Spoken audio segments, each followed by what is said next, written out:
This channel does not promote any violent, harmful, or illegal activities. All content provided by this channel is meant for an educational purpose only. Brought to you by V-Guard, co-powered by Sensodyne O Bhimal, বলো কথা কেশরী। Associate sponsor Ultratech Cement.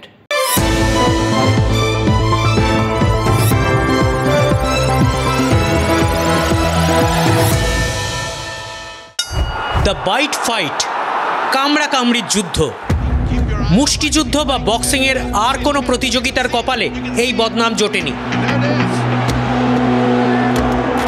1997 সালের 28শে June আমেরিকার নেভাডায় MGM grand garden অ্যারেনায় বিশ্ব heavyweight চ্যাম্পিয়নশিপের আসর।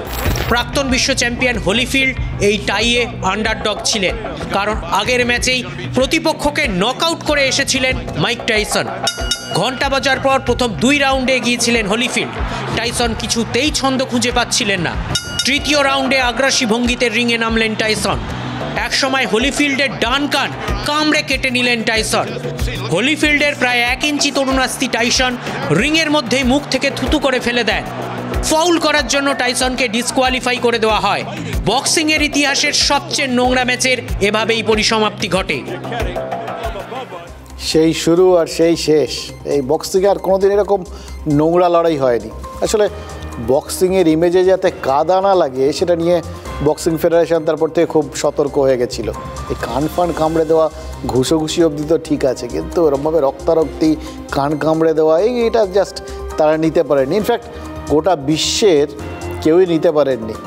আর ইমেজটা তাতে একবার কাদা লেগে গেলে তাহলে তো ভারী মুশকিল, তাই না? এই যে ইলেকশন কমিশন, তারাও তো কত চেষ্টা চালিয়ে যাচ্ছে যাতে লোকসভা নির্বাচনের গায়ে কাদা না লাগে, কিন্তু সেটা হচ্ছে কোথায় ভাবছেন তো?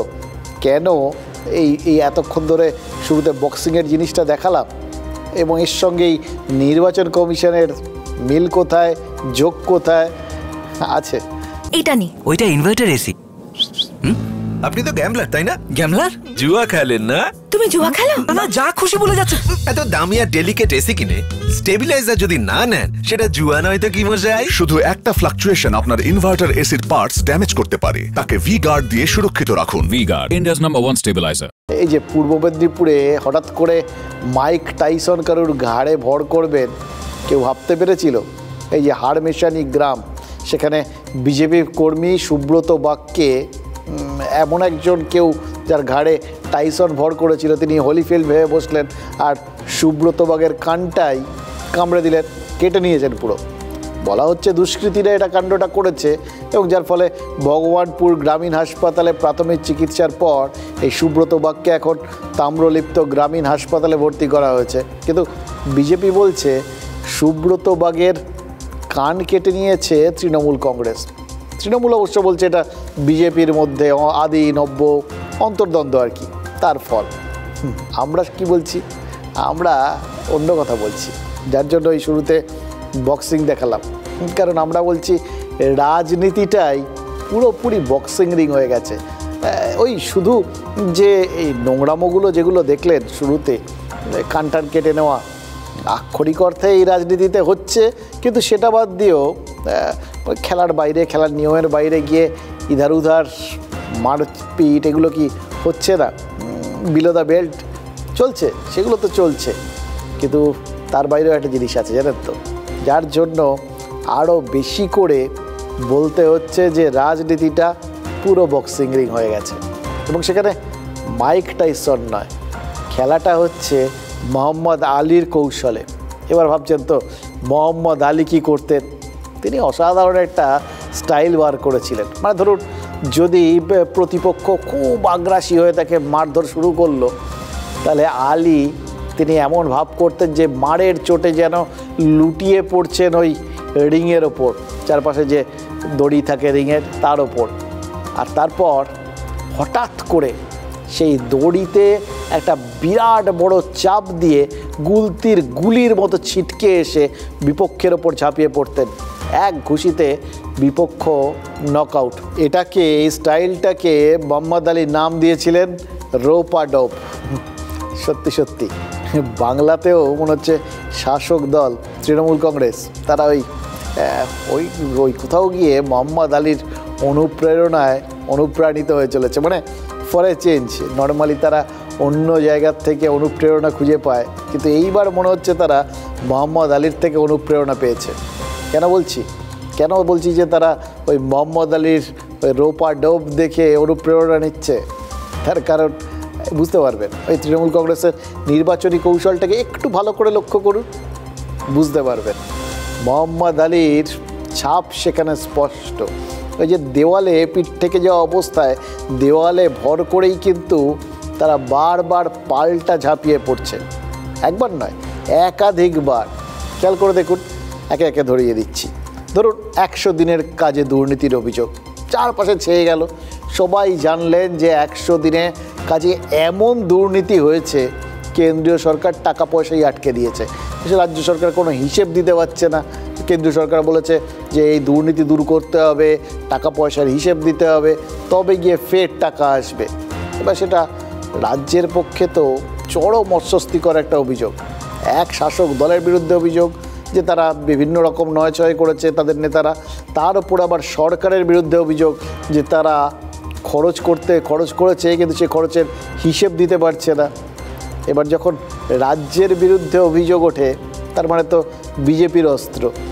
খেরোর খাতায় বিজেপি নেতারা হয়তো একটা ইস্যু লিখেও রেখেছিলেন যে এটাকেই তারা বড় করে তুলে ধরবেন সবার সামনে, কিন্তু বিজেপির ওই ইস্যুতেই তৃণমূল দেখলো কিছুতে যখন ম্যাচ করা যাচ্ছে না, লড়াইটা তুল্যমূল্য জায়গায় নিয়ে যাওয়া যাচ্ছে না, ক্রমাগত কোণঠাসা হতে হচ্ছে, তখন তারা ঠিক করলো যে ইস্যুটার আগেই যদি ওই ইস্যুটাই সেটার আগে যদি একটা মাইনাস চিহ্ন বসিয়ে দিই তাহলে কীরকম হয়? তাহলে তো গোটা ব্যাপারটা ওই বিজেপির দিকেই ঘুরে যাবে। এক্স্যাক্টলি তাই করেছে তারা। খেয়াল করে দেখুন, এই পঞ্চায়েত নির্বাচনের আগের থেকেই তৃণমূলের প্রচারের ধরনটা একবার জাস্ট মনে করার চেষ্টা করুন। কি প্রচার শুরু করেছিল তারা বলতে শুরু করেছিল রাজ্যের গরিবের হকের টাকা দিচ্ছে না কেন্দ্রীয় সরকার, বঞ্চিত করছে বাংলার সাধারণ মানুষকে, পেটে লাথি মারছে। মমতা বন্দ্যোপাধ্যায়, অভিষেক বন্দ্যোপাধ্যায় ধর্ণা ফর্নায় শুধু বসে গেলেন।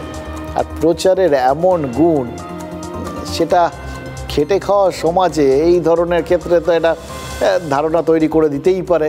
তার কারণ তারা আলটিমেটটা দেখেন, তারা তো জটিলতা, কে দোষ করছে, কার জন্যে কি, কে হিসেব দিচ্ছে না, ইউটিলাইজেশন সার্টিফিকেট কাকে বলে, এসব নিয়ে তারা মাথা ঘামান নাকি?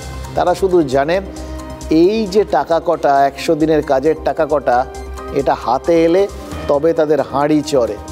সেই টাকাটা তারা পাচ্ছেন না। কেন পাচ্ছেন না এটা তাদের কাছে বাস্তব। কেন পাচ্ছেন না সেখানে তৃণমূল গিয়ে বলছে কেন্দ্রীয় সরকার টাকা দিচ্ছে না, সেই জন্য তারা টাকা পাচ্ছেন না। এবার এই অবধি গেলেও হয়তো খুব একটা লোকজনের কাছে বিশ্বাসযোগ্য হতো না, বা বিজেপির যে ব্যাখ্যাটা সরকার হিসেব দিচ্ছে না, সরকার কোথাও গিয়ে বিভিন্ন রকম সরকারি দল মানে শাসক দল তাদের নেতারা বিভিন্ন রকম গণ্ডগোল করেছেন, হেরাফেরি করেছেন, তাই জন্যে হিসেব দেওয়া যাচ্ছে না, সেই জন্যে তারা হাতে টাকা পাননি, এই সমস্ত হয়তো বিজেপি প্রচার করতে পারত, জানেন তো। কিন্তু সেই সময়ই রাজ্য সরকার একটা ট্রাম্প কার্ড চেলে দিয়েছে। তারা নিজেদের উদ্যোগে ওই 23টা জেলার জব কার্ড হোল্ডারদের অ্যাকাউন্টে টাকা পাঠিয়ে দিয়েছে। তার আগে বলেছিল টাকা দেবে, তারপর দেওয়া শুরু করেছে। এবার যে মুহূর্তে ওই অ্যাকাউন্টে টাকা ঢুকেছে তখন তো ওটাই বাস্তব। ওই খেটে খাওয়া মানুষগুলোর কাছে ওর থেকে বড় সত্যি তো আর নেই। সরকার মানে রাজ্য সরকার তাদের টাকা দিচ্ছে। এবার তখন যদি রাজ্য সরকার বলে যে দেখো আমরা দিলাম, কত কষ্ট করে টাকাটা দিলাম, এই টাকাটা আসলে দিতে হচ্ছে কারণ কেন্দ্রীয় সরকার টাকা দিচ্ছিল না, এই জন্যই মাঝখানে কদিন টাকা দিতে পারিনি, এখন তোমাদের জন্য আমি এত কষ্ট করে টাকা দিলাম। এই ব্যাখ্যা লোকে কেন বিশ্বাস করবে না বলুন? এখন রাজ্যের বিজেপি নেতাদের জবাবদিহি করতে হচ্ছে যে টাকাটা কেন আটকে রয়েছে, কেন আটকে তারা রেখেছেন, কেন টাকা দিচ্ছেন না সেটা বলার জায়গায় নেই, কেন টাকাটা আটকে রয়েছে সেইটা তাদের বলতে হচ্ছে। একই পরিস্থিতি ওই আবাস যোজনাতেও। আবাস যোজনায় সেখানকার দুর্নীতির কথা আর কী বলবো, আপনারা তো জানেন, মানে TV9 বাংলার প্রত্যেক দর্শক জানেন। আমরা তো গ্রামে গ্রামে ঘুরে ঘুরে কভারেজ করেছি, আপনাদের দেখিয়েছি। অট্টালিকা রয়েছে, সেই অট্টালিকাকে কুঁড়ে ঘর দেখিয়ে, এই মাথার ওপর ছাদ নেই দেখিয়ে সেই টাকা আত্মসাৎ করা হয়েছে, দিয়ে তারপর নিজেদের বিভিন্ন কাজকর্ম করা হয়েছে। ফলে যথারীতি সেখানেও টাকা আটকে গেছে, টাকা আসেনি, বকেয়া। কিন্তু দুর্নীতির অংশটাকে বেমালুম সরিয়ে রেখে তৃণমূল প্রচার চালাচ্ছে কেন্দ্রীয় বঞ্চনার। এবং মমতা বন্দ্যোপাধ্যায় প্রত্যেকটা সভায় প্রতিশ্রুতি দিচ্ছেন যে তৃণমূলকে যদি ভোট দেন তাহলে ডিসেম্বরের মধ্যে 11 লক্ষ বাড়ি তৈরি করে দেওয়া হবে।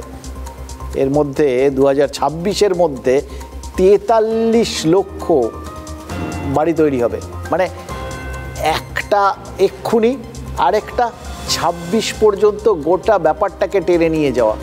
26 সালে ফের বিধানসভার ভোট, ফলে গোটা জায়গাটা মানে আজ থেকে যে মানে পঞ্চায়েত ভোটের সময় থেকে যে জমি তৈরিটা শুরু হয়েছে, চার ফসল যাতে 26 পর্যন্ত ফলতে থাকে এবং আলটিমেট ফসলটা 26-এ ওঠে, তার পুরো বন্দোবস্ত পাকা। কিন্তু দুটো ক্ষেত্রেই খেয়াল করুন, দুটোই ছিল তৃণমূলের পক্ষে নেতিবাচক প্রচার। তারা দুটো নেতিবাচক প্রচারকেই ইতিবাচক করে লোকেদের সামনে তুলে ধরছে।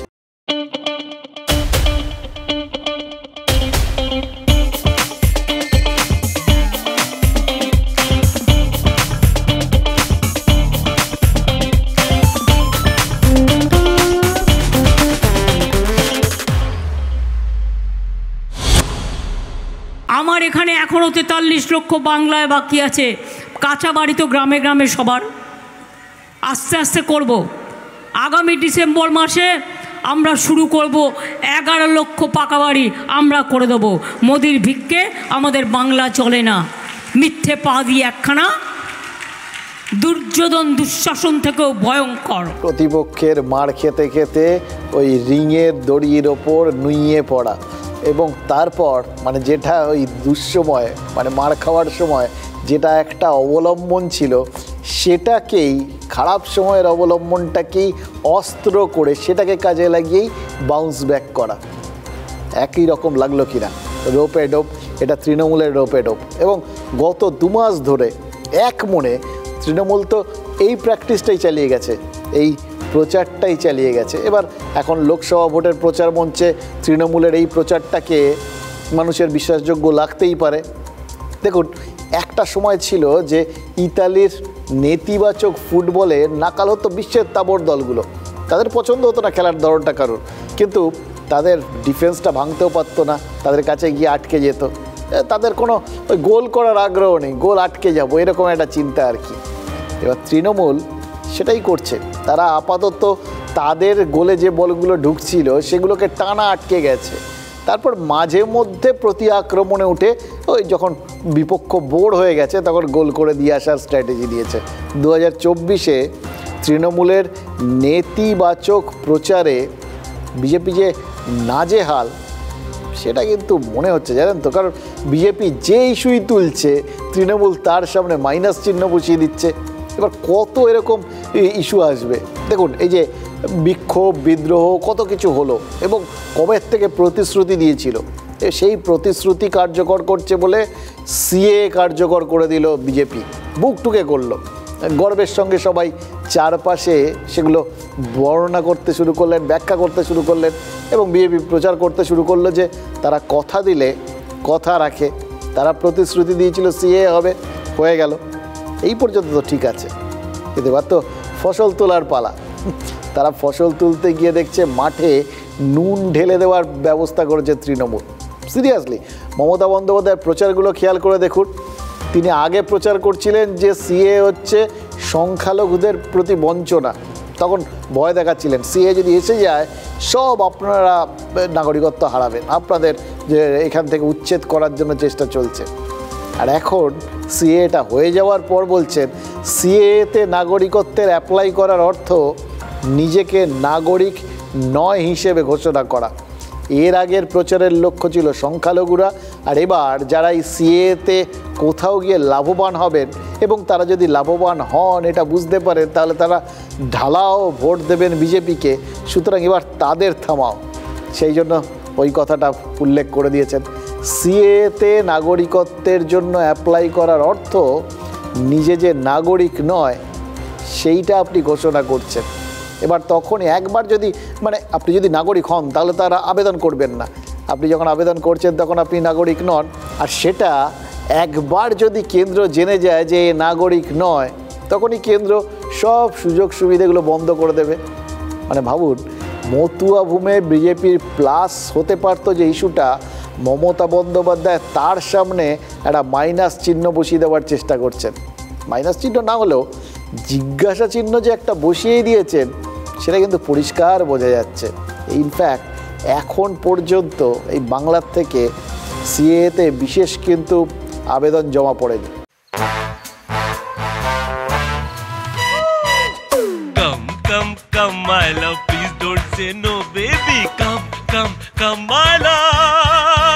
ভি-গার্ডের air coolers, extra large cooling pads সহ যা বড় বড় মহারথীকেও ঠান্ডা করে দেয়। V-Guard air coolers, long lasting cooling. আপনার যিনি লোকসভার প্রার্থী মন্ত্রী, 5 বছরে যিনি যার টিকিট পাওয়া যায়নি, আবার নাগরিকত্ব দেবে বলে নাম লিখিয়েছে, টাকাও তুলেছে কোথাও কোথাও, আমি শুনেছি। তাকে বলুন তুমি আগে অ্যাপ্লাই করো। তুমি কেন করো নাই ভাই? করলেই তুমি বিদেশি। তাই আমরা বিদেশি হতে চাই না, আমরা স্বদেশী হতে চাই, আমরা স্বদেশেই থাকবো। मतवा समाज के लोगों को मैं आश्वस्त करने आया हूं, ये ममता बनर्जी दीदी झूठ बोल रही है कि सीए में जो अर्जी करेंगे उनको तकलीफ आएगी। मैं गारंटी देकर जाता हूं बनगांव वालों, किसी को कोई तकलीफ नहीं आएगी, नागरिकता भी मिलेगी और देश में सम्मान के साथ जी भी पाओ। খেয়াল করে দেখুন, সিএ চালু করে দেওয়ার পর কোথায় গিয়ে অমিত শাহ এসে জোর গলায় গর্বের সঙ্গে বলবেন, দেখো আমরা প্রতিশ্রুতি দিয়েছিলাম, চালু করে দিয়েছি, এবার তো তোমাদের নিশ্চিন্ত মনে নাগরিকের সম্মান পাওয়ার সময়। অথচ তার বদলে তাকে কি প্রচার করতে হচ্ছে? একের পর এক সভায় বলতে হচ্ছে যে মমতা বন্দ্যোপাধ্যায় যেটা প্রচার করছেন সেটা ভুল, আপনারা তার ফাঁদে পা দেবেন না, আপনাদের কারুর নাগরিকত্ব যাবে না। আসলে ছিল খেলাটা, তাদের ট্রাম্প কার্ড ছিল নাগরিকত্ব দেওয়া, এখন প্রচার করতে হচ্ছে নাগরিকত্ব যাবে না। এটা কি সুকৌশলে প্লাসটা মাইনাস হয়ে যাচ্ছে খেয়াল করছেন? এবার ধরুন লক্ষ্মীর ভাণ্ডার, এই লক্ষ্মীর ভাণ্ডারের ক্ষেত্রে প্লাস মাইনাসের খেলাটা খুব সুন্দর কৌশলে খেলছে তৃণমূল। 2021-এ তৃণমূলকে ক্ষমতায় এনেছে লক্ষ্মীর ভাণ্ডার প্রকল্প, এটা আমরা সবাই বুঝে গেছি, বিভিন্ন অ্যানালিসিস থেকে সেটা বেরিয়েছে। কারণ এ দেশে এ রাজ্যে মোটামুটি 50% হচ্ছে মহিলা ভোট, এবার তাদের হাতে গরম টাকা ঢুকছে। প্রতি মাসে আগে ঢুকতো 500 টাকা, গত এপ্রিল থেকে টাকার অঙ্ক বেড়ে ডবল হয়ে গেছে, 1000 টাকা। টাকার অঙ্কটা কিন্তু বড় কথা নয়, এখন বড় কথা কি টাকাটা ডাবল করে দেওয়া হয়েছে এবং হাতে গরম টাকা আসছে। মানে লক্ষ্মীর ভাণ্ডারের প্লাস চিহ্নের ওপর আরও একটা প্লাস চিহ্ন বসিয়ে দিয়েছে তৃণমূল। গত 3 বছরে রাজ্যের শাসক দল দেখুন যখনই বিপাকে পড়েছে না, এই লক্ষ্মীর ভাণ্ডার ঢাল হয়ে দাঁড়িয়েছে, কখনো প্লাস হিসেবে কখনো মাইনাস হওয়ার ভয় দেখিয়ে। সিরিয়াসলি খেয়াল করে দেখুন, সাগরদিঘি উপনির্বাচন তৃণমূল হেরে গেল, এমনকি সাগরদিঘি রাজ্যে একটা যুগান্তকারী মডেল হিসেবে তৈরি হয়ে গেল যে সব বিরোধী দলগুলো একজোট হয়ে কীভাবে তৃণমূলকে হারিয়ে দিল। মানুষজন বেঁকে বসছে ইঙ্গিতবাহী। তারপর কি হলো? সেখানে কাকতালীয়ভাবে লক্ষ্মীর ভাণ্ডারটাই বন্ধ হয়ে গেল। এরপর বেশ পালা বদলের পালা শুরু হলো। বায়রান বিশ্বাস জনমতকে দিব্য জলে ভাসিয়ে দিয়ে তৃণমূলে ফেরত চলে এলেন। এবার লক্ষ্মীর ভাণ্ডার চালু হয়ে গেল। এবার দেখুন লোকের কাছে বার্তা কি চলে গেল, যদি আপনি বিপক্ষে যান লক্ষ্মীর ভাণ্ডার বন্ধ হয়ে যাবে, আপনি যদি সপক্ষে আসেন তাহলে লক্ষ্মীর ভাণ্ডার চালু থাকবে। এইটা একটা হাতে গরম উদাহরণ হয়ে দাঁড়ালো এবং সেই ভাণ্ডার বন্ধের ভয়েই নাকি ধূপগুড়ির লক্ষ্মীরা উপনির্বাচনে তৃণমূল প্রার্থীকে জিতিয়ে দিয়েছিলেন, যে জায়গাটায় মোটামুটি বিজেপি এখন একটা স্ট্রং হোল্ড তৈরি করে রেখে দিয়েছে, সেইখানে তৃণমূল হৈ হৈ করে জিতে গেল। এবং তখন বিজেপির নেতারা তারা সবাই বললেন ওই ভয় দেখিয়েছিল, এই টাকা আটকে যাবে, এটাই কারণ। অর্থাৎ তৃণমূল যে যে বিধানসভায় লিড পাবে না সেখানে সেখানে লক্ষ্মীর ভাণ্ডার বন্ধের একটা জল্পনা তলে তলে ছড়িয়েছে। মানে লক্ষ্মীর ভাণ্ডার এক্ষেত্রে মাইনাস, এটা তৃণমূলের প্লাস হয়ে যাচ্ছে। তৃণমূল জিতলে লক্ষ্মীর ভাণ্ডার প্লাস, তৃণমূল লিড না পেলে লক্ষ্মীর ভাণ্ডার মাইনাস।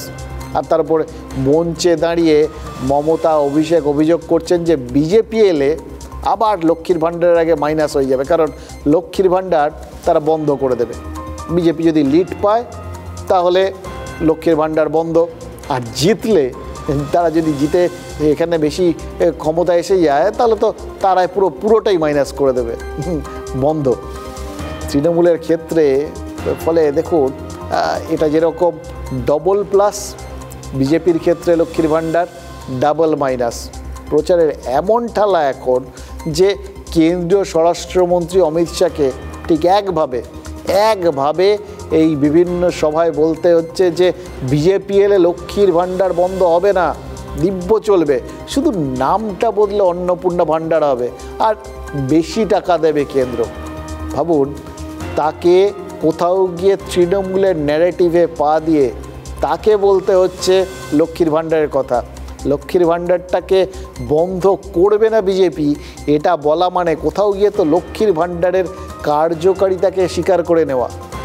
একই সমস্যায় তো শুভেন্দু অধিকারীও পড়েছিলেন এর আগে, যখন প্রথম থেকে তৃণমূল বলতে শুরু করে দিয়েছিল যে বিজেপি জিতলেই লক্ষ্মীর ভাণ্ডার বন্ধ করে দেবে, তখন তাকে ঝাঁপিয়ে পড়ে বলতে হয়েছিল না না বন্ধ কোথায় করব, বন্ধ তো করবই না, বরঞ্চ 3 গুণ দেবো, 1000 দিচ্ছে 3000 দেবো, নামটা শুধু চেঞ্জ হবে অন্নপূর্ণার ভাণ্ডার।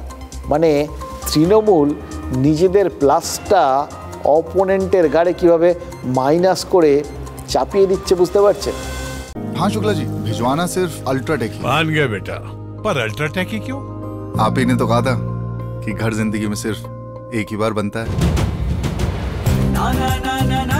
घर एक मौका एक, इसलिए सीमेंट भी देश का number 1। UltraTech, India's number 1 cement. বিজেপির একজন নেতা বলল কদিন আগে লক্ষ্মীর ভাণ্ডার বন্ধ করে দেবো তৃণমূল কংগ্রেসকে হারিয়ে দিয়ে। আমি বললাম তোমার ক্ষমতা থাকলে ওটাতে হাত দিয়ে দেখো, তারপরে মায়ের আঁচলের কত দাম সেটা তোমরা কড়ায় গন্ডায় বুঝতে পারবে। मैं आपको बताकर जाता हूं, भाजपा कोई भी योजना बंद करने वाली नहीं है।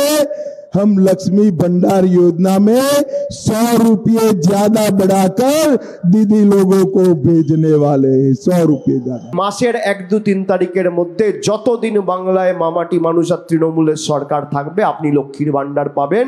দেশের প্রধানমন্ত্রীরও বন্ধ করার ক্ষমতা নেই, রাষ্ট্রপতিরও বন্ধ করার ক্ষমতা নেই, আমি আপনাদের কথা দিয়ে যাচ্ছি। লক্ষ্মীর ভাণ্ডারের জায়গায় অন্নপূর্ণা ভাণ্ডার চালু হবে, মাসে 3000 টাকা করে দেওয়ার ব্যবস্থা হবে।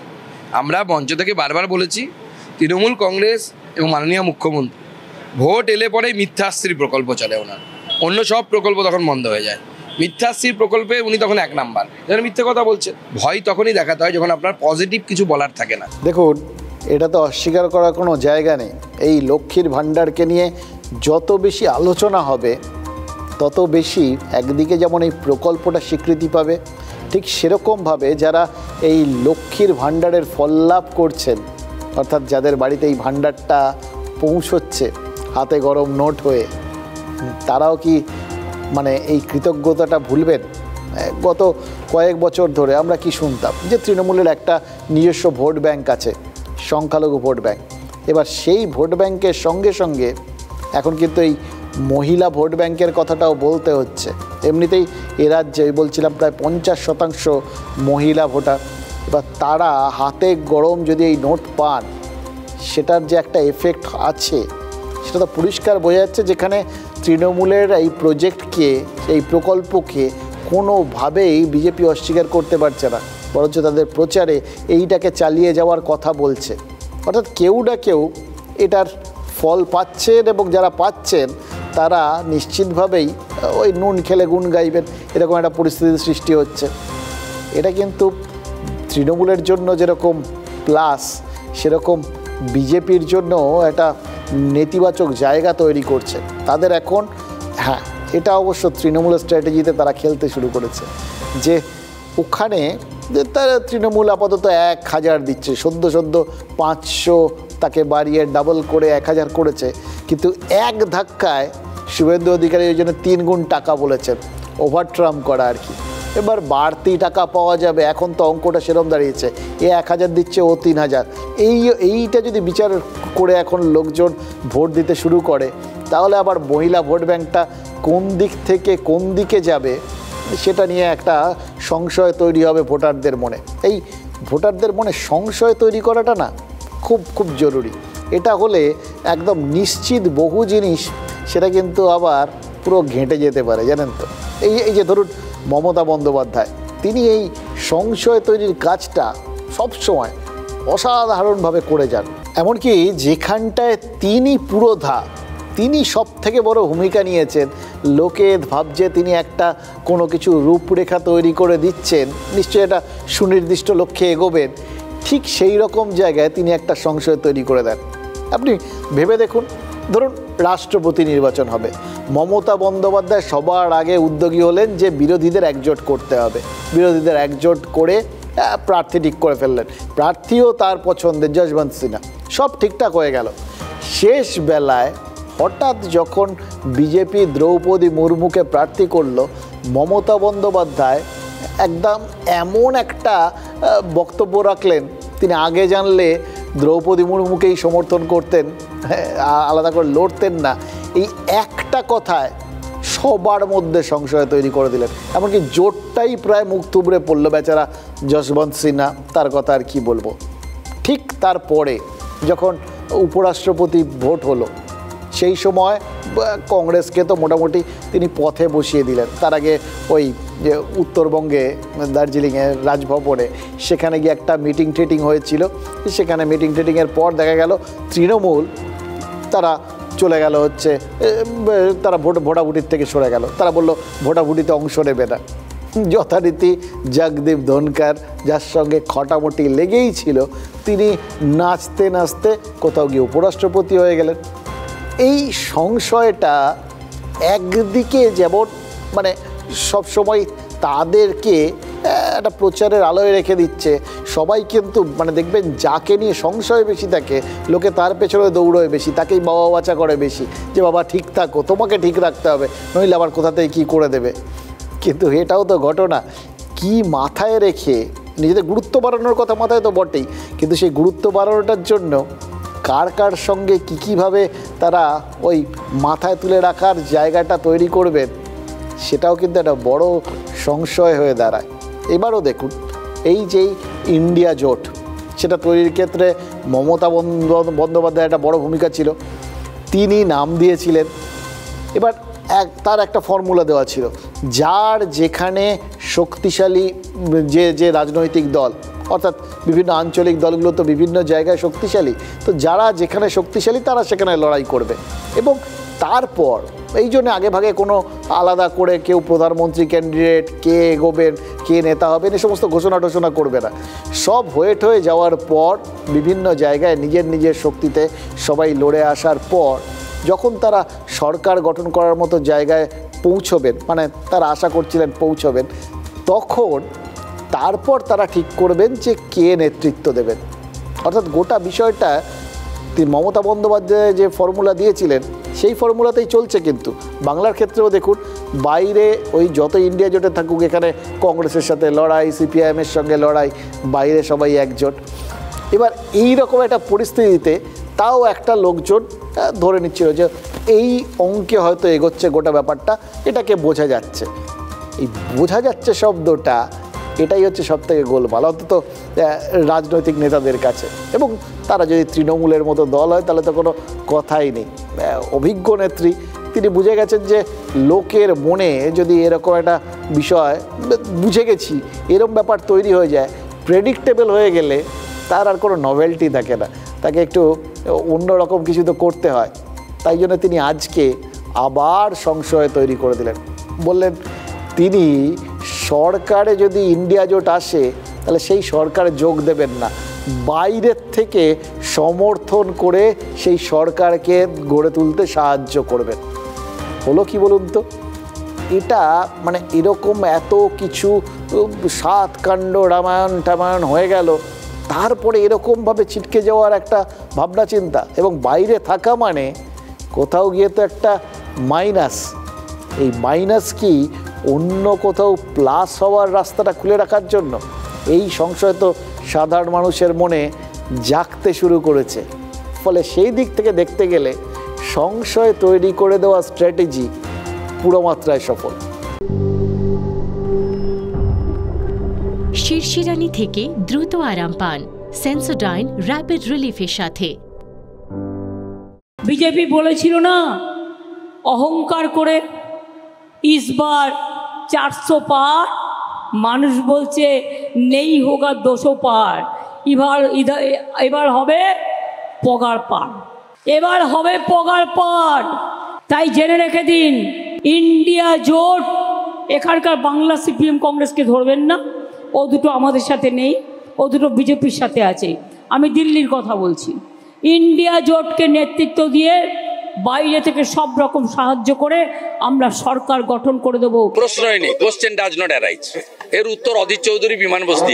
মমতা ব্যানার্জি কে? হরিদাস পাল 45টা আসনে লড়ছে ইন্ডি জোট। যেদিন ওই স্যান্ডো গেঞ্জিতে বুক পকেট লাগবে না, সেদিনকে উনি প্রধানমন্ত্রী হবেন। ইন্ডিয়া জোট করলে আমি ইন্ডিয়া জোটকে সমর্থন দেবো। ইন্ডিয়া জোটকে বললো যে আমি আছি ভাই তোমাদের সঙ্গে, কেউ বিশ্বাস করে না মমতা ব্যানার্জিকে। আর মোদিজিকে বলে দিল দেখো আমি সমর্থন করবো বলেছি, কিন্তু বাইরে থেকে করবো বলেছি, ভেতরের দিকেও বসিনি। ফলে চান্স যদি বিজেপির হয়, আমি কিন্তু বিজেপির সঙ্গেও আছি। মমতা ব্যানার্জি সবসময়তেই এইরকম মনোভাবে চলেন। ওকে দেশের রাজনৈতিক দল যারা জাতীয়, তারা কেউ বিশ্বাস করে না।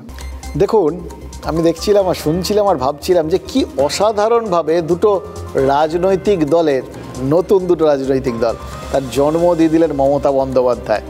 সিপিআইএম ব্র্যাকেটে বি বেঙ্গল, হ্যাঁ, কংগ্রেস ব্র্যাকেটে বি বেঙ্গল, এবং তার সঙ্গে আলাদা হচ্ছে কংগ্রেস ব্র্যাকেটে ডি দিল্লি, আর সিপিআইএম ব্র্যাকেটে ডি দিল্লি। মানে দুটো সব আলাদা আলাদা, নিজের মতো করে গোটা বিষয়টাকে ব্যাখ্যা করে দিয়েছেন। কিন্তু যত এই ব্যাখ্যাটা শুনবেন, তখন আপনার মনে একটা অদ্ভুত জট পাকিয়ে যাবে। অথচ এই ব্যাখ্যাটার দরকার আছে কিন্তু, কারণ গোটা ব্যাপারটা এমন একটা জগাখিচুড়ি জায়গায় চলে যাচ্ছিল যে এমনি সবার মনের মধ্যে জট পাকিয়ে আছে। এবার জট তো রাজনৈতিক নেতারা খোলেন না, সেটাকে আরেকটু ভালো করে জটটা বাড়িয়ে দেন আর কি। সুতরাং কেন তারা ওখানে গিয়ে, দিল্লিতে গিয়ে এই ইন্ডিয়া জোট করেছেন, যেখানে কংগ্রেসও আছে, সিপিআইএমও আছে, আর এখানে লড়াই করছেন, এই বিষয়টা নিয়ে লোকের মনে প্রশ্ন ওঠার আগেই গোটা ব্যাপারটাকে আরও জটিল করে একদম হজবরল করে দিলে নিশ্চিন্ত লোকে জট ছাড়াতে ছাড়াতেই ভোট পেরিয়ে চলে যাবে। এবার তার সঙ্গে এই নতুন তার এই স্টান্সটা, বাইরে থেকে সমর্থন। ওই বাইরে থেকে সমর্থন মানে ঘরের মধ্যেই ছিলেন একদিন, এবার গিয়ে একটু দরজার বাইরে গিয়ে বসলেন, এরকম ব্যাপার আর কি। ঘরের কাছাকাছিই আছেন কিন্তু দরজার বাইরে।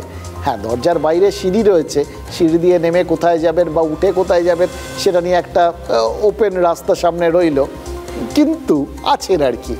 এবার এই থাকা এবং না থাকা, এই দুটোর মাঝখানে, মানে প্লাস আর মাইনাসের মাঝখানে একটা শব্দই তো জন্ম নেয়, সংশয়। এবং এটার সঙ্গে সঙ্গে কোথাও গিয়ে ইতিহাসটাও মনে করিয়ে দেয়। এই যে বাইরের থেকে সমর্থন, এটা তো 2004 সালে প্রথম বামেরাই দেখিয়েছিল। ইউপিএ সরকারকে তারা বাইরের থেকে সমর্থন করেছিল। জ্যোতি বসু আর হরকিষাণ সিং সুরজিৎ এই অদ্ভুত একটা ফর্মুলা বের করেছিলেন। আর তারপর নিউ ডিলের বিরোধিতায়, পরমাণু চুক্তির বিরোধিতায় প্রকাশ কারাত সমর্থন তুলে নিলেন। অর্থাৎ বাইরে থেকে ওই জাস্ট দরজার বাইরেই বসেছিলেন, পাহারা দিচ্ছিলেন যেন। এবার যখন মনে হয়েছে পাহারা চুলোয় যাক বলে হেঁটে বেরিয়ে গেছেন। মাঝখান থেকে ওই আস্থা ভোটের মুখে পড়ে গেল মনমোহন সরকার, এই নতুন একটা ঝামেলার মধ্যে পড়লো আর কি। এবার মমতা বন্দ্যোপাধ্যায় অনেকটাই বামেদের মতোই বাইরের থেকে সমর্থনের প্রতিশ্রুতি দিয়ে রাখলেন। এই ঘোষণার পর তো একটা কৌতূহল হবেই, মমতা বন্দ্যোপাধ্যায়ও কি ইন্ডিয়া ঐক্যের সামনেও মাইনাস চিহ্নটা ঝুলিয়ে দিলেন? তিনি প্রত্যেকটা সভায় দাবি করেন ইন্ডিয়া ঐক্য নামটা তারই দেওয়া। দিল্লিতে জোট সরকার গড়তে প্রধান ভূমিকা তৃণমূলই নেবে। কাল পর্যন্ত দাবি করেছেন জোট 300-র বেশি আসন পাবে। আর আজ বলছেন সেই জোটে তৃণমূল বাইরে থেকে সমর্থন করবে। রাষ্ট্রপতি নির্বাচনের সময়ও বিজেপির প্রার্থীর বিরুদ্ধে গ্রহণযোগ্য মুখ দাঁড় করাতে ওই বললাম এত উদ্যোগ নিলেন, কিন্তু শেষ পর্যন্ত বেরিয়ে চলে এলেন। একই ঘটনা উপরাষ্ট্রপতি নির্বাচন, অর্থাৎ গোটা বিষয়টায় কোথাও গিয়ে একটা ট্র্যাডিশন আছে বেরিয়ে আসার, মানে বাইরে থেকে, ভেতরে থেকেই যখন তখন বেরিয়ে আসছেন, বাইরে থাকলে যে কি করবেন তাই এখন থেকে কিন্তু একটা কৌতূহল তৈরি হচ্ছে। আচ্ছা, এই যে মাইনাসের ব্যাপারটা, এটার সঙ্গে শুধু কি সবসময় তৃণমূলই যুক্ত থাকে, নাকি অন্য কেউ মাঝে মধ্যে মাইনাস হয়ে যায়? মানে একটা ব্যাখ্যাকে তার আগে মাইনাস বসিয়ে দিতে শুধু যে তৃণমূল পারদর্শী এরম নয়, বাকিরাও পারে আর কি। সেটাই কি হচ্ছে সন্দেশখালিতে? মানে এই যে প্রথমে একটা ব্যাখ্যা, ওই নির্যাতনের অভিযোগ, তারপর সেগুলোর আগে ওই একটা ভাইরাল ভিডিওকে ধরে, একটা না পরপর বেশ কয়েকটা বেরোলো, সেগুলোকে ধরে মাইনাস বসিয়ে দেওয়ার চেষ্টা, আবার তারপর সেই ব্যাখ্যার ওপর কোথাও গিয়ে বিজেপির মাইনাস বসিয়ে দেওয়ার চেষ্টা, পাল্টা অভিযোগ করে, সব মিলিয়ে হাওয়াটা মাইনাসে তো অনেক সময় প্লাসও হয়, ফলে হাওয়াটা উল্টোপাল্টা বইতে শুরু করেছে নাকি বসিরহাট লোকসভা কেন্দ্রে? এই কথাটা কিন্তু এই বেলা না বললেই নয়।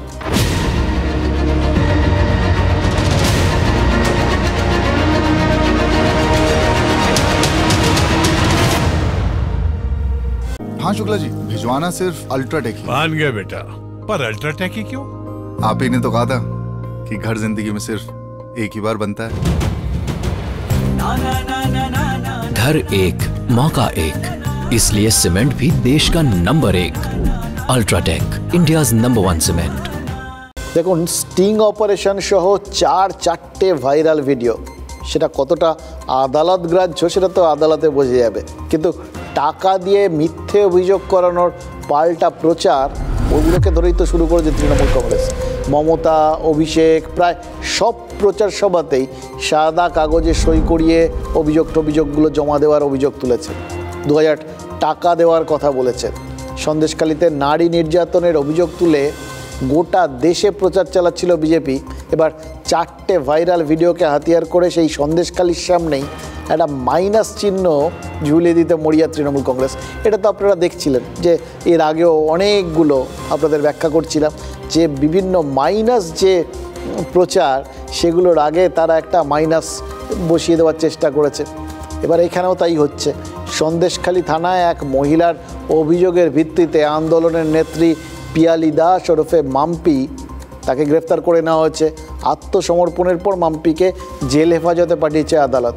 এদিকে এই মাইনাসের মুখে আরেকটা মাইনাস তো ফুটে উঠেছে। শেখ শাহজাহান গ্রেফতারের পর যারা রাস্তায় নেমেছিলেন, তারা আবার রাস্তায় নেমেছেন। রাতে পুলিশ নির্যাতিতাদের বয়ান চাপ দিয়ে বদলের চেষ্টা করছে বলে তারা অভিযোগ তুলেছেন, এবং সেই জন্য গ্রামে গ্রামে রাত পাহারা শুরু হয়েছে। অভিযোগকারীরা দাবি করছেন যে সাদা কাগজে সই করানোর অভিযোগ পুরো মিথ্যে। থানায় বসিয়ে অভিযোগ লেখানো হয়েছে। থানার সিসিটিভি ফুটেজ সামনে রাখাও। পাত্রপাড়ার এক নির্যাতিতা TV9 বাংলার সঙ্গে কথা বলছিলেন। তিনি কি অভিযোগ করেছেন জানেন? টাকার বিনিময়ে 2 নির্যাতিতা বয়ান বদল করেছেন। তাদেরও 10 লক্ষ টাকার প্রস্তাব দেওয়া হয়েছে। আর আরেকজন অভিযোগকারী অর্চনা ভূঁইয়া, তার দাবি হচ্ছে তাকে বসিরহাট থেকে প্রার্থী হওয়ার প্রস্তাব দেওয়া হয়েছিল রেখা পাত্রের বিপরীতে। অফার ছিল 20 লক্ষ টাকার। অর্থাৎ টাকা দিয়ে অভিযোগ করার পাল্টা হিসেবে এখন কিন্তু টাকা দিয়ে অভিযোগ বদলের বা অভিযোগ প্রত্যাহার করানোর ব্যাখ্যা সামনে আসছে। ওই বললাম পুরোটাই প্লাস মাইনাসের খেলা। এবার কার কার মাইনাস মিলে কার প্লাস হবে সেটা তো 4 তারিখ বোঝা যাবে।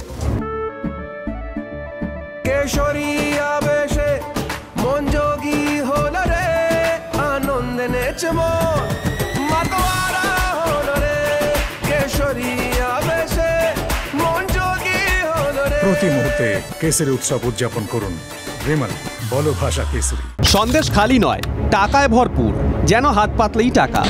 ভাইরাল ভিডিও হাতিয়ার করে তৃণমূল দাবি করেছিল কেস সাজাচ্ছে আর করছে। মা, দিদি, বোন, বৌদি, এদের সম্ভ্রম আপনারা দিল্লিতে বিক্রি করে দিয়েছেন 2000 টাকার বিনিময়ে, মানুষ দেখুক আজ। কয়েক হাজার টাকার বিনিময়ে মা বোনদের অসম্মান করল। এতদিন তাও হাজারে ছিল, আজ শুধু লাখের হিসেব। সন্দেশখালী আন্দোলনকারীদের মুখে পাল্টা দাবি, টাকা দিয়েই নাকি মুখ বন্ধের চেষ্টা চালাচ্ছে তৃণমূল কংগ্রেস। এক নির্যাতিতার দাবি 10-20 হাজার টাকা দেবে বলেছে, সেই লোভে ওরা এইসব করছে। সে রেকর্ডটা আমাদের কাছে আছে যে ওরা আমার ওই টিএমসি পার্টির লোক আমাকে টাকা দেবে বলছে, তাহলে আমি কেস তুলে নেব। 100 টাকার প্রলোভন দেখানো ছিল, 10 লক্ষ টাকা। টাকায় বশ মানলে ভালো, না হলে ভয় দেখানো হচ্ছে বলে অভিযোগ নির্যাতিতার। আমাকে পেলে হয়তো মেরেও দিতে পারি, আজকের যে বাইকটা দিচ্ছি কালকে হয়তো দেখা হলো আমি মারাও যেতে পারি। তারা আপনাদের উপর চাপ দিচ্ছে, অভিযোগ টিএমসি পার্টির লোক।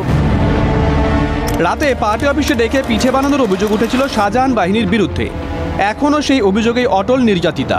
ওরা পিঠে করেনি যে বলছে তাকে আমি চ্যালেঞ্জ নিয়ে বলছি, পিঠে আমাদের করতে হয়েছে, আরও পিঠে করানোর করবো না বলেছি, যেই হুমকি দিয়েছে শুধু মেয়েদেরকে ডাক। অফার নাকি আরও, আন্দোলন তোলার জন্য 10 লাখে অফার দেওয়ার অভিযোগ কুহেলি সর্দারের। রাজ্যসভার এমপি শামরুল ইসলাম তার অ্যাসিস্ট্যান্ট ফোন করে আমাদেরকে বলেছে অনেক টাকা দেবো, আপনারা আন্দোলন তুলে নিন, আপনারা যা চাইবেন আমরা তাই দেবো। কত টাকা? সে অনেক টাকা, লাখের উপরে 10 লাখ 20 লাখ। এক আন্দোলনকারী অর্চনা ভূঁইয়ার অভিযোগ, হাজি নুরুল ইসলাম অসুস্থ হয়ে পড়ার পর তাকে প্রার্থী হওয়ার অফার করেছিল তৃণমূল কংগ্রেস। বিজেপি যখন একজন আন্দোলনকারীর মুখ প্রার্থী করেছেন রেখা পাত্রকে, আমরা তোমাকে প্রার্থী করতে চাইছি, সেই প্রার্থী তুমি হও, তোমাকে 20 লাখ টাকা দেবো, তুমি তোমার জমি জায়গা নিয়ে নিয়েছে, তোমার জমি জায়গা ফেরত দেবো, তোমার দোকান ফেরত দেবো। তো আমি বলছি এতদিন কোথায় ছিল? আমাকে যখন 1.5 বছর ঘর ছাড়া করেছিল, যখন আমার জমি জায়গা কেড়ে নিয়ে নিয়েছিল, যখন আমার স্বামীকে মারধর করেছিল, তখন কোথায় ছিল? কে দিয়েছিল? টিএমসির কর্মীরা অনেকেই এসছে। 20 লাখি অফার, সঙ্গে নাকি এও বলা হয়েছিল মুখ্যমন্ত্রী বেছে নিয়েছেন, তাও রাজি হননি আন্দোলনকারী অর্চনা। বলছে যে প্রার্থী হবে, তোমাকে আমরা প্রার্থী করতে চাই, যে মুখ্যমন্ত্রী, মাননীয় মুখ্যমন্ত্রী ওখানে বসে আমরা বৈঠক করেছি, তোমাকেই বেছেছে, তোমাকেই নির্বাচন করেছে।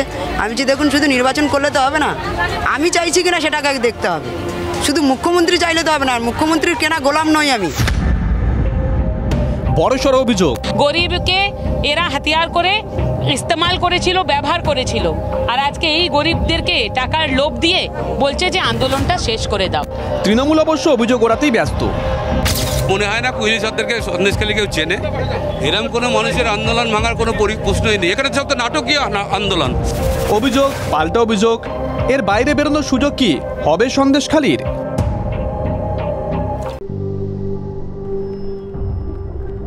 শিরশিরানি থেকে দ্রুত আরাম পান সেন্সোডাইন র্যাপিড রিলিফের সাথে। এই প্রার্থী করার অভিযোগটা শুনে ভাবছিলাম যে বসিরহাটে তো হাজি নুরুল ইসলামকে প্রার্থী করেছে তৃণমূল কংগ্রেস, তাহলে অর্চনা ভূঁইয়াকে কেন অফার করতে হবে? আরেকটা মাইনাস চিহ্ন মাথার মধ্যে গিজগিজ করছে, একটার পর একটা মাইনাস, তো কত মাইনাস। আর তখনই বিজেপির অভিযোগটা সামনে এলো, হাজি নুরুল ইসলাম নাকি বিধায়ক হিসেবে নো ডিউ সার্টিফিকেট দেননি। মনে পড়ছে বীরভূমের বিজেপি প্রার্থী দেবাশিস ধর, তিনি তো ওই নো ডিউ সার্টিফিকেট দেননি বলে প্রার্থীপদই তার বাতিল হয়ে গেছিল। তাহলে হাজি নুরুলেরটা কেন হবে না? বিজেপি দাবি করেছে, আরও দাবি করেছে যে কলকাতা পুরসভার চেয়ারম্যান মালা রায়ও নাকি অফিস অফ প্রফিট বিতর্কে প্রার্থীপদ হারানো উচিত। যদিও তৃণমূলের দাবি যে দেবাশিস ধরের যুক্তি এই হাজি নুরুল আর মালা রায়ের ক্ষেত্রে খাটবে না, কিন্তু প্লাস মাইনাসের অভিযোগটা চলছে। কিন্তু হাজি নুরুলের যে মনোনয়ন দেখেছি, তার হলফনামা দেখেছি, তাতে তিনি নো ডিউ সার্টিফিকেট জমা দেননি। দক্ষিণ কলকাতার প্রার্থী মালা রায়, সেই মালা রায় কলকাতা পুরসভার চেয়ারপারসন রয়েছেন, থেকে পদত্যাগ না করে দক্ষিণ কলকাতার প্রার্থী হিসাবে যদি মনোনয়ন দাখিল করে থাকেন, তাহলে অফিস অফ প্রফিট যে আইন তা তিনি লঙ্ঘন করেছেন। তাই ভারতীয় জনতা পার্টির পক্ষ থেকে আমাদের সংশ্লিষ্ট প্রার্থীরা ওই দুই প্রার্থীর মনোনয়ন বাতিলের আবেদন জানিয়েছেন। ডিএম অফিসে যা আগে দেখ, ইলেকশন কমিশন জানিয়ে দিয়েছে, ওরা মাথা খারাপ হয়ে গেছে, পাগল হয়ে গেছে, পরিকল্পনা এবং চক্রান্ত, ভিত্তিহীন অভিযোগ করেছে, অভিযোগ নাকচ হয়ে গেছে। ওইটা তো ওদের কাজ নেই, কি কাজ আছে? বিজেপি যেহেতু টেকনিক্যাল ভুল করেছিল বীরভূমের ক্ষেত্রে, তাই বদলার রাজনীতি করছে। মালা রায় আগের বার যখন এমপি হয়েছিলেন তখন থেকেই স্যালারি নেননি। মালা রায় ডিসকোয়ালিফিকেশন, এটা মূর্খের মতন বিজেপি বলছে। হাজি নুরুলের ক্ষেত্রেও এমএলএ হিসেবে এমপিতে দাঁড়াতে পারবে না, নো ডিউ সার্টিফিকেট, তাহলে তো হিরণেরও ক্যান্সেল হবে, অগ্নিমিত্রা পালেরও ক্যান্সেল হবে। হাজি নুরুলের তো খারিজ হতে হবেই, নো ডিউ সার্টিফিকেট দেয়নি। মালা রায়েরও গন্ডগোল আছে, যদি গন্ডগোল থাকে তাহলে তাকে অবশ্যই খারিজ হতে হবে, খারিজ হওয়া উচিত। এত দেরি করছে কেন? তাড়াতাড়ি খারিজ করুক। हाँ शुक्ला जी, भिजवाना सिर्फ अल्ट्राटेक ही। मान गए बेटा, पर अल्ट्राटेक ही क्यों? आप ही ने तो कहा था कि घर जिंदगी में सिर्फ एक ही बार बनता है। घर एक मौका एक, इसलिए सीमेंट भी देश का number 1। UltraTech, India's number 1 cement. কাল আপনাদের ওই দৃশ্যপটের কথা বলছিলাম না, ফেব্রুয়ারি মাস থেকে সন্দেশখালিতে তো একটার পর একটা দৃশ্যপট তৈরি হয়েছে, আর রাজনৈতিকভাবে তার সুবিধেটুকু ঘরে তুলতে মরিয়া হয়ে গেছে তৃণমূল আর বিজেপি। দেখুন, তৃণমূল এই যে খড়কুটোর মতো ভাইরাল ভিডিও হাতিয়ার করার চেষ্টা করছে, তার আগে বিজেপি যাবতীয় ওই যে অভিযোগগুলো সেগুলোকে হাতিয়ার করে ফয়দা নিচ্ছিল। এবার নিয়োগ দুর্নীতি, সেটাও তো এইরকম একই গল্প আমরা 2-2.5 বছর ধরে দেখছি। সেখানে তো একই দৃশ্যপট, ছাত্রদের ভবিষ্যৎ যারা তৈরি করেন সেই শিক্ষকদের নিয়োগে দুর্নীতি। বেশ একটা সরকার বিরোধী পোক্ত দৃশ্যপট, এটা শুরুর থেকে আমরা দেখে আসছিলাম। রাজ্য, এসএসসি, পর্ষদ সবাই দুর্নীতির অংশটা মেনে নিয়েছে। তবুও এখন গোটা বিষয়টায় ওই যোগ্যদের চাকরি যাওয়ার নির্দেশকে হাতিয়ার করে রোজই বিজেপি, সিপিআইএম, এমনকি প্রাক্তন বিচারপতি অভিজিৎ গঙ্গোপাধ্যায়কেও আক্রমণ করছেন মুখ্যমন্ত্রী। এবং এমনভাবে আক্রমণ করা হচ্ছে, প্রাথমিক যে অভিযোগটা ছিল সেটাই কীরকম মাইনাস হয়ে গেছে। মানে দুর্নীতি, নিয়োগ দুর্নীতি যদি না হতো তাহলে তো এত কিছু কথাবার্তা থাকতোই না। অথচ সেইটা কোথাও গিয়ে যেন চাপা পড়ে গিয়ে এখন অভিযোগটা হয়ে দাঁড়িয়েছে, যাবতীয় আলোচনার কেন্দ্রবিন্দু হয়ে দাঁড়িয়েছে এই যোগ্যদের যেন চাকরি না যায়। যোগ্যদের চাকরি এদের জন্য যাচ্ছে, এদের আন্দোলনের জন্য যাচ্ছে, এদের মামলার জন্য যাচ্ছে। কি অসাধারণ না? ममता दीदी सुन कर रखो, जो भ्रष्टाचार करेगा वो जेल जाएगा, आप नहीं रोक सकती। कोई नहीं बचेगा ममता दीदी, कोई नहीं बचेगा। कितना भी बड़ा आदमी है वो नहीं बचे। आप अपने पल्लू में भी छुपा लोगी ना तो हम वहां से भी पकड़कर जेल में। মানুষ খেকো বাঘের নাম শুনেছেন, চাকরি খেকো বাঘের নাম শুনেছেন? এরা হচ্ছে চাকরি খেকো বাঘ। শিরশিরানি থেকে দ্রুত আরাম পান সেন্সোডাইন র্যাপিড রিলিফের সাথে। এই 4 নম্বর পর্যায়ের এই ভোটটার পর থেকে কোথাও গিয়ে কিন্তু কেন্দ্রীয় স্বরাষ্ট্রমন্ত্রীর বক্তব্যে মমতা বন্দ্যোপাধ্যায়কে আক্রমণ নিশানা বানানোর একটা ওই নতুন স্টাইল প্লাস আর কি, এটা দেখছি। এটা কিন্তু সাম্প্রতিককালে দেখা যাচ্ছিল না। এই যে বললেন যে মমতা বন্দ্যোপাধ্যায় যদি তিনি আঁচলের তলাতেও কাউকে আটকে রাখেন, আড়াল করে রাখেন, তাকেও বার করে রেখে তাকে গ্রেফতার করা হবে। আচ্ছা, কেন্দ্রীয় স্বরাষ্ট্রমন্ত্রী এতটা আত্মবিশ্বাস কোত্থেকে পাচ্ছেন? নিশ্চিতভাবেই এই কেন্দ্রীয় এজেন্সির তদন্ত রিপোর্ট হয়তো তাকে স্বস্তিতে রাখছে। ইডি গ্রেফতার করেছিল, এখনও পার্থ চট্টোপাধ্যায় জেলে। আজও তো নাড্ডা, শাহ দুজনেই ওই পার্থ চট্টোপাধ্যায়ের বান্ধবীর বাড়িতে টাকার পাহাড় উদ্ধারের প্রসঙ্গ টেনেছেন। এবার নগদ টাকা উদ্ধারের দৃশ্যপট সরকার বিরোধী আন্দোলনের পালে হাওয়া জুগিয়েছে। এখন তৃণমূল বলে বেড়াচ্ছে যে যোগ্যদের চাকরি যাবে কেন, অযোগ্যদের বিদায় করে দিয়ে বাকিদের চাকরি থাকলেই তো হলো। মানে অযোগ্যদের ব্যাপারটা থাক আর কি। এবার অযোগ্যরা স্কুল পর্যন্ত পৌঁছলেন কি করে? অযোগ্যরা না থাকলে যোগ্য অযোগ্য আলাদা করার দরকারই হতো না। এই প্রশ্নটা কি এত সহজে মাইনাস করে দেওয়া যায়? এবং সবথেকে বড় কথা, এই আদালতে পেশ করা সিবিআইয়ের রিপোর্টে বেশ কিছু চমকে দেওয়ার মতো তথ্য আছে। সিবিআই কি জানিয়েছে জানেন? স্কুল সার্ভিস কমিশনের যে অভিযুক্ত কর্মকর্তারা, মানে যারা এই সমস্ত কাণ্ড কারখানার সাথে জড়িত বলে, দুর্নীতির সাথে জড়িত বলে সিবিআই দাবি করছে, তাদের সঙ্গে নাকি ওই নাইসা, মানে যারা ওই পুরো ওএমআর শিটগুলোকে পরীক্ষা টরীক্ষা করেছে, তাদের আধিকারিকদের সঙ্গে যোগাযোগ ছিল এবং একাধিক ইমেল চালাচালি হয়েছে এবং সেই সব ইমেলে ওই যারা অযোগ্য, যে বিভিন্ন রকম গোলমাল আছে, যাদের OMR-এ মার্কস বাড়ানো হয়েছে বা বিভিন্ন কারচুপি টারচুপি হয়েছে, সেই তাদের নামগুলো পাঠিয়ে দেওয়া হয়েছিল, জানিয়ে দেওয়া হয়েছিল এদের এদের এদের এদের এই সুবিধাটা দাও। মোদ্দা কথা, এসএসসির তৎকালীন কর্তারাই অযোগ্যদের তালিকা নাইসার কাছে পাঠিয়েছিলেন এবং তারপরেই নম্বরে কারচুপি এবং অযোগ্যদের চাকরি। সেই নমুনা তো আপনাদের আগেই দেখিয়েছিলাম, সেই ফাঁকা OMR, শূন্য পেয়ে এসএসসির সার্ভারে 53 হয়ে যাওয়া, এগুলো আপনাদের সব দেখিয়েছি যে এগুলো পুরোটারই দায়িত্ব ছিল ওই নাইসার। কিন্তু একটা জিনিস মনে হচ্ছে জানেন তো, এই রিপোর্টটা, এই দাবি শুনে SBI-এর, এই যে আদালতে বারবার এসএসসি বলছে যে তারা আলাদা করে দেবে, যোগ্য অযোগ্য আলাদা করে দেবে, এখন মনে হচ্ছে যোগ্য অযোগ্য তো তাহলে এসএসসি আলাদা করতে পারে, তার জন্য কারোর ডিরেক্টিভস কিচ্ছু দরকার নেই। ওই বলছে না আদালত কবে জানাবে, কীভাবে তারা আলাদা করবে, তারপর তারা করবে, অত কিছুর কি দরকার। তারাই যদি অযোগ্যদের নামের তালিকা ওই নাইসারের কাছে পাঠিয়ে থাকে, তাহলে তো এসএসসির কাছেই রয়েছে সেই অযোগ্যদের নামের তালিকা, কাকে কাকে বেআইনিভাবে চাকরি দেওয়ার সুপারিশ গেছিল, সেই তালিকা মেল টেলগুলো চেক করে বাদ দিয়ে দিলেই তো হলো। তাহলেই মোটামুটি ধরে নেওয়া যায় বাকিরা যারা পড়ে রয়েছেন তারা সবাই যোগ্য। মমতা ব্যানার্জি সহ তার পুরো ক্যাবিনেটকে ধরে ঢুকিয়ে দেওয়া উচিত। এসএসসি টেসএসসি কিছু নেই, সবাই ল্যাম্প পোস্ট। যা হয়েছে মমতা ব্যানার্জির নির্দেশে হয়েছে।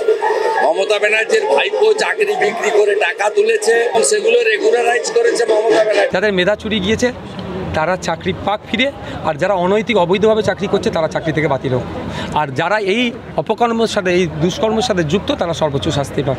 যারা বেআইনি নিয়োগ করেছে, যারা বেআইনি নিয়োগ করার জন্য টাকা নিয়েছে আর যারা টাকা দিয়েছে, দেখবে তাদের পিছে মোড়া করে গাছে বেঁধে মানুষ টাকা আদায় করবে, সেটা শুরু হয়েছে, তাদের বাড়ি যাওয়া আরম্ভ হবে, টাকা আদায় হবে। প্রত্যেকটা তদন্তই ওই রবি ঠাকুরের নোবেল খোঁজার মতো দীর্ঘমেয়াদী তদন্ত হচ্ছে। অন্যদিকে নিয়োগ দুর্নীতিকাণ্ডে কিংপিন প্রসন্ন রায়ের বাড়িতে দিলীপ ঘোষের বাড়ির দলিল পাওয়ার পরেও দিলীপ ঘোষকে কেশাগ্র স্পর্শ করছে না। সুতরাং এই সমস্ত নাটক মানুষ বুঝতে পারছে। Tainted candidate, non tainted candidate separate করা সম্ভব যদি স্কুল সার্ভিস কমিশন চান, তাদের যদি সদিচ্ছা থাকে এটা করা সম্ভব। কিন্তু দুর্ভাগ্য হলেও সত্য, তারা কখনোই এই যে কাজটি সম্ভব তারা সেটা করছে না। রাজ্য সরকার চাইলে স্কুল সার্ভিস কমিশনকে যে কোনো সময় ভেঙে দিতে পারে, আইনের সে প্রভিশনও রয়েছে। हाँ शुक्ला जी, भिजवाना सिर्फ अल्ट्राटेक ही। मान गए बेटा, पर अल्ट्राटेक ही क्यों? आप ही ने तो कहा था कि घर जिंदगी में सिर्फ एक ही बार बनता है।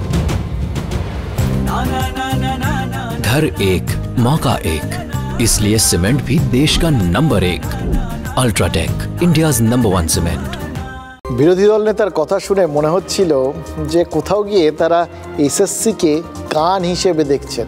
তাদের ধারণা বোধহয় মাথা কেউ পেছনে আছে, এবার মাঝখানে শুধু পত্রবাহক হিসেবে কাজ করেছে এসএসসি, অন্য কারোর লিস্ট তারা শুধু পাঠিয়ে দিয়েছে আর কি।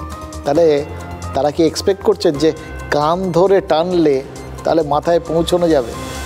মুশকিল হচ্ছে কে সত্যি কথা বলছেন, কে মিথ্যে বলছেন, কে প্রতিশ্রুতি দিচ্ছেন, কোন প্রতিশ্রুতি সত্যি, কোনটা মিথ্যে, তদন্ত কোন পথে চলছে, ঠিক না বেঠিক, সব মিলিয়ে মিশিয়ে এক দলেরই সব থেকে বড় গণ্ডগোলের মধ্যে পড়ার পরিস্থিতি হয়েছে।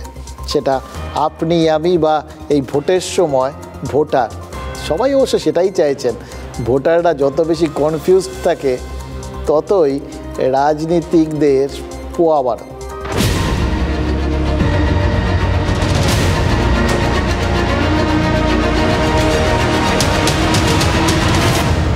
Brought to you by V-Guard, co-powered by Sensodyne O Vimal, বলো কথা কেশরী। Associate sponsor, Ultratech Cement।